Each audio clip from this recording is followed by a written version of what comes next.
नमस्कार। सूचना एवं जनसंपर्क विभाग की प्रस्तुति हिमाचल बुलेटिन में आपका स्वागत है। पेश है आज के समाचार। मुख्यमंत्री श्री जयराम ठाकुर ने आज शिमला में पत्रकारों को संबोधित करते हुए कोविड-19 महामारी से निपटने के लिए प्रदेश सरकार द्वारा किए जा रहे प्रबंधों के बारे में जानकारी दी। श्री जयराम ठाकुर ने इस दौरान कहा, भारत जहां एक बहुत बड़ा देश है, चाइना के बाद दूसरा बड़ा देश है पॉपुलेशन के हिसाब से, यहां भी हम पिछले कुछ अरसे से देख रहे हैं कि नंबर ऑफ केसेस जो है वो लगातार बढ़ रहे हैं। लेकिन फिर भी इस बात को हम कह सकते हैं कि आज की परिस्थिति में इस देश को जिस तरह से एक मजबूत नेतृत्व की आवश्यकता थी, वो मजबूत नेतृत्व की वजह से इतने बड़े देश में फिर भी हम काफी हद तक जो है कोरोना वायरस को रोकने में समर्थ हुए हैं। जिस प्रकार से आदरणीय प्रधानमंत्री जी का मार्गदर्शन पूरे देश को मिला है और देश की जनता ने बहुत सहजता से उन कठिन निर्णयों का अभिनंदन किया, स्वागत किया और स्वीकार किया। हिमाचल प्रदेश में भी मैं आप सबके माध्यम से हिमाचल प्रदेश की जनता का आभार व्यक्त करना चाहूंगा कि जिन्होंने ऐसे कठिन दौर में कठिन निर्णय करने के पश्चात भी उनको स्वीकार किया, उसका पालन किया। मैं ये भी कहना चाहूंगा कि आज हिमाचल प्रदेश में भी हम कोरोना वायरस की इस महामारी से अछूते नहीं हैं। लेकिन सबसे बड़ा हमको धक्का झटका तब लगा जब ये दिल्ली का मरकज का आयोजन हुआ और उसमें हिमाचल प्रदेश से कुछ लोग शामिल हुए। वहां से वो वापिस भी आ गए और उसमें कॉन्टैक्ट हिस्ट्री भी उन्होंने एस्टेब्लिश की अपनी, और ऐसे में उसमें से 3 केस पॉजिटिव एक बार आए, 3 केस दूसरी बार आए, फिर उसके बाद वो क्रम रुका नहीं, वो बढ़ता गया। फिर 1 आया, फिर 4 आए, फिर 9, एक दिन तो 9 आए।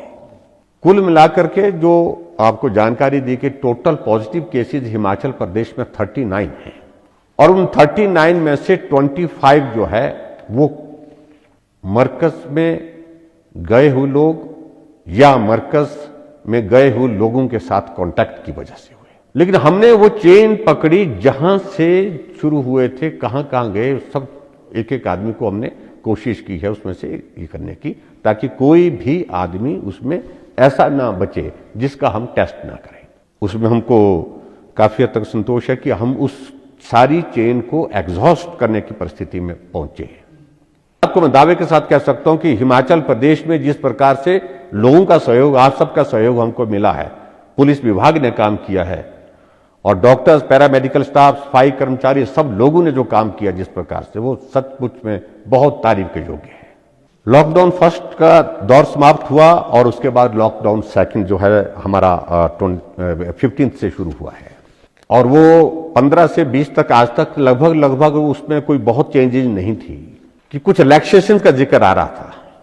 कुछ सीमित बातों के लिए, सीमित चीजों के लिए सीमित रिलैक्सेशन ही दे पाएंगे। रिलैक्सेशन का अभिप्राय ये नहीं है कि कर्फ्यू में कोई ढील होगी। कर्फ्यू बदस्तूर जैसा था वैसा ही कायम रहेगा। हम हफ्ता 10 दिन तक इस सारी चीज को असेस करेंगे और उसके बाद अगले इसमें हम विचार करेंगे कि जो ऑफिसेज हमारे हैं उनको फंक्शन करना, क्योंकि ऑफिस को हम फंक्शन करने के लिए अगर 30% के साथ भी अगर हम शुरू करते हैं तो हमारे कर्फ्यू का कोई अभिप्राय बहुत ज्यादा नहीं रह जाएगा। लोगों का आना जाना बड़ी संख्या में हो जाएगा कि जो लोग बाहर फंसे हैं वो घर आना चाहते हैं, बच्चे हैं, और उनकी पीड़ा को हम समझ सकते हैं। स्वाभाविक रूप से इससे कठिन दौर किसी आदमी के लिए जिंदगी में हो नहीं सकता है। उनकी तकलीफ को समझना, उनकी पीड़ा को समझना, यह हमारा दायित्व भी था। हमने अपने सचिवालय में एक व्यवस्था की, हमने कंट्रोल रूम के साथ साथ में वहां पर वो नंबर हमने दिए, 2 नंबर हमने वहां पर लगाए थे और उसके माध्यम से एक मैकेनिज्म भी हमने डेवलप, जो मदद जिसकी की जा सकती। और अभी भी मैं देख रहा हूं कि हिमाचल प्रदेश में जो बच्चे बाहर फंसे हैं, परिवार के लोग फंसे हैं, वो अभी भी हिमाचल प्रदेश में आने के लिए इच्छुक हैं। हमने उनसे विनम्र निवेदन किया है कि थोड़ा वक्त अगर आप लोग और इंतजार कर सके तो उचित होगा। हमने निर्णय किया हिमाचल प्रदेश में, जो ऐसे हमारे मेडिकल के हमारे डॉक्टर्स हैं, चाहे पैरामेडिकल स्टाफ है, सफाई कर्मचारी हैं, स्वास्थ्य कर्मचारी जितने भी हैं, पुलिस में जो इस प्रकार से जो सारे दौर में इसमें लगे हैं, किसी को भी अगर कोरोना के कारण किसी की अगर मृत्यु अगर होती है तो उसके लिए 50 लाख रुपए देने की हमने घोषणा की है हिमाचल प्रदेश में। जो हमारी किसान सम्मान निधि का जो विषय था, उसके अंतर्गत 5,62,750 किसानों को हमने जो है 2,000 रुपये प्रति किसान को जो है वो राशि हमने उपलब्ध कराई और इसमें लगभग 112 करोड़ 55 लाख रुपए जो है उसमें हमने खर्च किए हैं।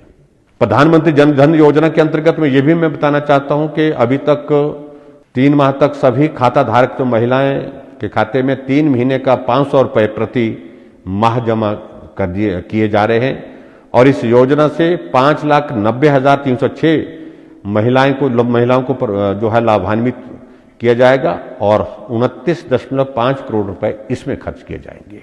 इसके अलावा उज्ज्वला योजना के अंतर्गत आगामी 3 महीने तक सभी लाभार्थियों को निःशुल्क गैस सिलेंडर, जिससे 1,30,116 परिवार लाभान्वित होंगे। मेरा विपक्ष के सभी मित्रों से इस बात के लिए विनम्र आग्रह है कि इस वक्त पूरा विश्व घोर संकट के दौर में से गुजर रहा है, भारत भी उस दौर में से गुजर रहा है और अपना हिमाचल प्रदेश भी उस दौर में से गुजर रहा है। राजनीति करने का अवसर तब रहेगा जब हम रहेंगे। हिमाचल प्रदेश में आज कोरोना संक्रमण के संदिग्ध 370 लोगों के सैंपल जांच के लिए गए, जिनमें से 74 सैंपल की रिपोर्ट नेगेटिव आई है, जबकि 296 सैंपल की रिपोर्ट आना बाकी है। प्रदेश में अभी तक 2,902 लोगों की जांच की जा चुकी है, जिनमें से 39 व्यक्तियों में कोरोना संक्रमण की पुष्टि हुई है, जबकि 2,567 लोगों की रिपोर्ट नेगेटिव पाई गई है। प्रदेश में 7,576 लोगों को सुरक्षा की दृष्टि से निगरानी में रखा जा चुका है, जिनमें से 5,308 लोगों ने 28 दिन की निर्धारित निगरानी अवधि को पूरा कर लिया है, जबकि 2,268 लोग अभी भी निगरानी में हैं। इस अंक में इतना ही। कल फिर मिलेंगे। दीजिए इजाजत। नमस्कार।